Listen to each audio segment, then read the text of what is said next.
Decision to largely shy away from pay-per-view. I know you said it may still be on the table, but stay over. I mean, how difficult of a decision was that to make? It's not that it's on the table. I mean, the whole thing started going out. Pay-per-view's dead. Pay-per-view's not dead. We're on pay-per-view on Saturday, and the pay-per-view business is still very much alive and well. But you know, we were talking about potential pay-per-view with other streaming partners that we were talking to in the deal, but just not in this one. And you know. Who knows what could happen? The beautiful thing about this business is every year something happens that I don't see coming. You know, a fight that you never thought would happen, or who knows? I mean, now, you know, we're doing boxing and we're doing MMA. Who knows what could happen? And anything could be a pay-per-view. Something could be a pay-per-view still.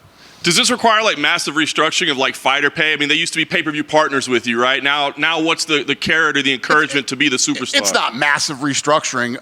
You know, we got a bunch of smart kids over there that work in the accounting department to figure out how to, you know, how to make all this stuff work. But it's so good for the fighters. And what I loved about being with, you know, one company that made such a big investment in us is they're all in with us. So.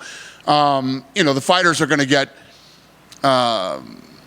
tons of promotion, you know, built by all these different unbelievable networks that these guys own. And, you know, these are aggressive, smart guys that are going to build a big media company. Yeah.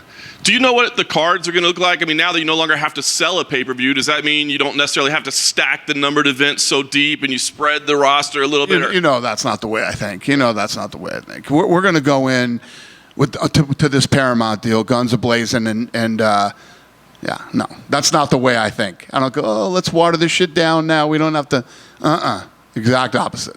With the model that you have now with Paramount, does that mean we can do numbered events in other countries prime time locally? So, for example, the Manchester event, could you now do that at prime time in the UK? All that stuff still needs to be worked out. Okay. And then the fighter pay stuff, obviously that's going to go up and the fighters are going to get money. Do you guys look at that as a case-by-case contractual basis with each fighter? Or do what's the question? I'm getting there. Do you look at it case-by-case with each fighter, or do you go, right, we're going to What was the first part of the question? Fighter pay. Fighter pay, yeah. So do you look at it as like case-by-case on each fighter, or do you go, right, we're just going to up the base pay and maybe up the bonuses? How do you sort of figure out the fighter pay rising? Yeah, listen, I'm not going to have any comments on that yet because we still got to get together and figure this stuff out. You know, it's August. We have till January to figure all that stuff. But, you know, the low-hanging fruit that's easy to answer, bonuses are obviously going up. So, you know, that'll be big. And forget about the tide rising with all the other fighters. I mean, just the number that the bonuses bring to a fighter is, you know, that's millions of dollars.